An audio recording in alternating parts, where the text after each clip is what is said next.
भी हम लोग जान सकेगा कि परमेश्वर जो है मेरे द्वारा उसका महिमा को होने देना चाहता है, शाइनिंग होने देना चाहता है। Praise the Lord. एक वचन हम लोग पढ़ेगा 1 कोरिन्थियंस 3:12 से लेकर 15 तक।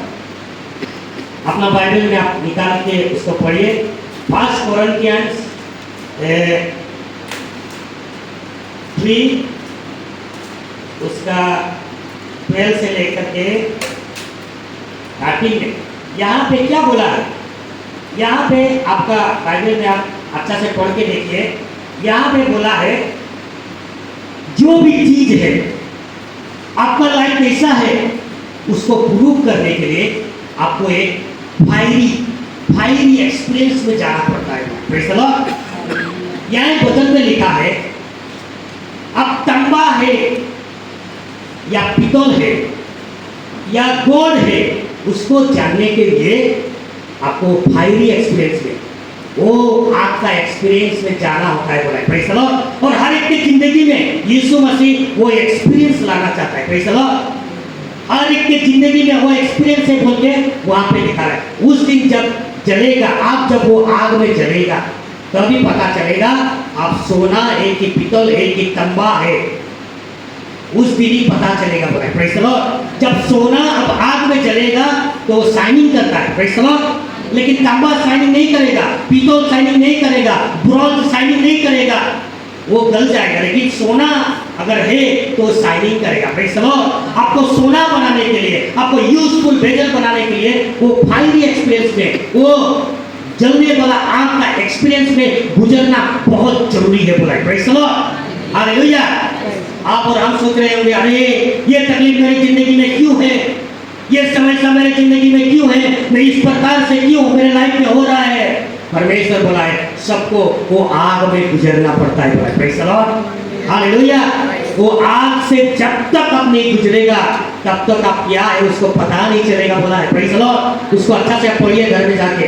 उसमें लिखा है everybody has to go through such process. वो आग में गुजरना बहुत जरूरी होता है। Praise the lord. आपका जिंदगी में वो आग क्या है उसमें से आपको शाइनिंग करना जरूरी है। Praise the Lord. हालेलुया। वो फायरी एक्सपीरियंस हम लोग का जिंदगी में आज है, जरूर है। किसी ना किसी प्रकार से आपका लाइफ में है। आपका पति के द्वारा हो सकता है, आपका पत्नी के द्वारा हो सकता है, बीमार के द्वारा हो सकता है। कुछ भी सिचुएशन को लेकर के वो आपका जिंदगी में है, वो आग में आप गुजर रहा है। उसमें से आपको प्रूफ करना है कि मैं तांबा नहीं, मैं पितल नहीं, मैं ब्रॉन्ज नहीं, मैं तो गोल्ड हूँ। हालेलुया। Praise the Lord. मैं तो गॉड हूँ, प्रभु को चुना हुआ मैं एक हूँ, प्रभु का संतान हूँ। उसमें से हम लोगों को प्रूव करना होगा। हालेलुया। लास्ट टाइम जब हमको समय दिया था उस दिन में वही चीज हर एक प्रभु दास ने उसको प्रूव करके दिखाया। हर एक प्रभु दास ने उसको प्रूव करके दिखाया है। हम लोग अगर यीशु मसीह का जीवन के बारे में अगर देखेंगे, यीशु मसीह का जीवन के बारे में पहले उसका जन्म के बारे में हम लोग को पता चलता है। पहले हम लोग को उसका जन्म के बारे में पता चलता, उसके बाद में कुछ ही समय तक यीशु मसीह के बारे में कुछ भी पता नहीं चलता। बाइबल में उसके बारे में कुछ भी नहीं होता। उसके बाद में at the age of 12 years जब 12 साल होता है, यरूशलेम मंदिर में वो फरीसी सादुसी लोग ने साथ में बात करने वाला उसको दिखाई देता है। और उस समय में यीशु मसीह जो और गायब होता है, यीशु मसीह के बारे में डिटेल में नहीं बोला जाता। उसके बाद में यीशु मसीह का बारे में एट द एज ऑफ 30 बपतिस्म का समय में उसका लाइफ को दिखाया जाता है। उसी समय से यीशु मसीह के बारे में सीरियल यीशु मसीह का मिनिस्ट्री को बताया जाता है। Praise the Lord. In meanwhile वो छोटा समय में क्या करता है, कभी सोच के देखा है? बाइबल क्लियर उसके बारे में नहीं बताया क्या करता है वो छोटा समय में। एक छोटा से लेके 12 साल तक वो क्या करता है, 12 साल से 30 years तक वो क्या करता है। इजराइल लोगों का, ज्यूस लोगों का प्रोफेशनल जो है वो कारपेंटर है। बहुत लोगों ने देखा होगा यीशु मसीह को कारपेंटर ना, उसका बाबा के साथ में, जोसेफ के साथ में कारपेंटर करने वाला, वो उसका बाबा के साथ में कारपेंटर का जॉब करता है। Praise the Lord. काटमिस्त्री का जॉब करता है। Praise the Lord. और थॉमस भी इसीलिए इंडिया में आया था। थॉमस भी इंडिया में AD 52 में वो कारपेंटर का जॉब करने के लिए इधर आया था। जो सब्जेक्ट होता है ना, एमारसम, मॉडर्न रिलीजन सेकुलर मूवमेंट, वहाँ पे देखा है थॉमस क्यों इंडिया में आता है।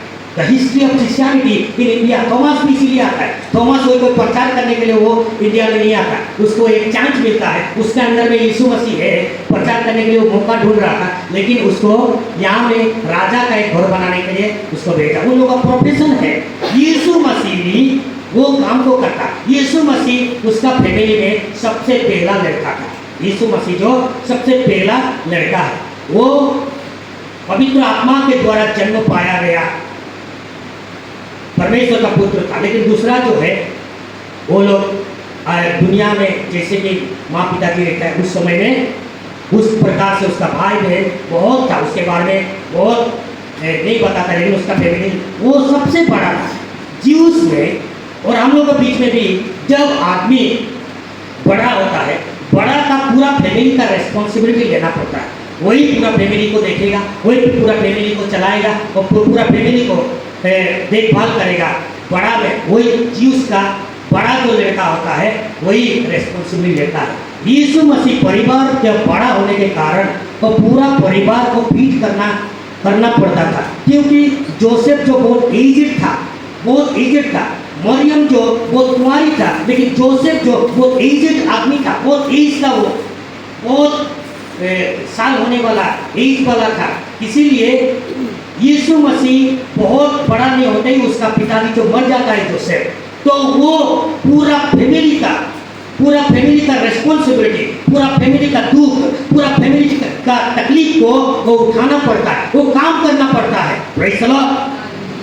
और जिन्हें वो हम लोग का इजराइल के बारे में अच्छा से स्टडी करने से हम लोग को दिखाई देता है। यीशु मसीह भी हर एक तकलीफ को सहते गया है, हर एक दुख को तकलीफ को सहते गया, because he was 100% humanity and 100% divinity. एक ही समय में वो परमेश्वर भी था और वो मनुष्य भी था। वो दुनिया में कभी भी परमेश्वर बन के नहीं आया। He came as a form of man, मनुष्य रूप धारण करके आया है। जो भी परमेश्वर ने, यीशु मसीह ने बड़ा काम किया है, परमेश्वर को महिमा पहले दिया है, परमेश्वर ने इजाजत पहले दिया है, उसके बाद ही उसने वो बड़ा काम को किया है, प्रभु को महिमा देके किया है। वो कभी भी अपना डिविनिटी को अपना खुशी मर्जी यूज नहीं किया है, पर द ह्यूमैनिटी उसने यूज किया है। तो उस कारण से उसने हर समय अपना परिवार फैमिली को पालने के लिए दुख और तकलीफ पीड़ा को सहाय है। Praise the Lord. ज्यूस में वो लोग 30 ईयर्स तक बपतिस्मा नहीं लेता। वो बपतिस्मा नहीं लेने से पहले 5 किताब जो पढ़ के खत्म करना होता है, जेनेसिस, एक्सोडस, लेविटिकस, डिटोनॉमी और नंबर्स, 5 किताब जो है पढ़ के बाय हार्ट करना पड़ता है। बाय हार्ट करने के बाद ही उसको वाटर बपतिस्मा देता है और परमेश्वर का काम करेगा। यीशु मसीह उस तकलीफ से गुजरा है। Praise the Lord. आप सोचते होंगे मेरा दुख और तकलीफ को कौन जानता है?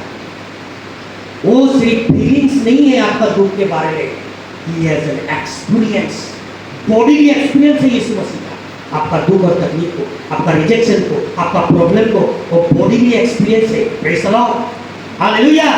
बॉडीली एक्सपीरियंस वो कर चुका है, फिर भी वो परमेश्वर के लिए साइन किया है। Praise the Lord. वो रिजेक्शन को सहा है, दुख और तकलीफ को सहा है, फिर भी अपना परमेश्वर पिता को उसने महिमा दिया है और उसका नाम को बहुत ऊंचा किया है। Praise the Lord. बहुत ऊंचा किया। अभी इस प्रकार से बहुत दुख में होता होगा, तकलीफ में होता होगा, रिजेक्शन में होता होगा, बिटरनेस में होता होगा, अच्छा नहीं पाने वाला होता होगा, अच्छा नहीं बोलने वाला होता होगा, एप्रिशिएट नहीं करने वाला होता होगा, लेकिन परमेश्वर हर एक चीज को जानता है। उसी का अंदर में हम लोग को साइन करना है। Praise the Lord. हालेलुया।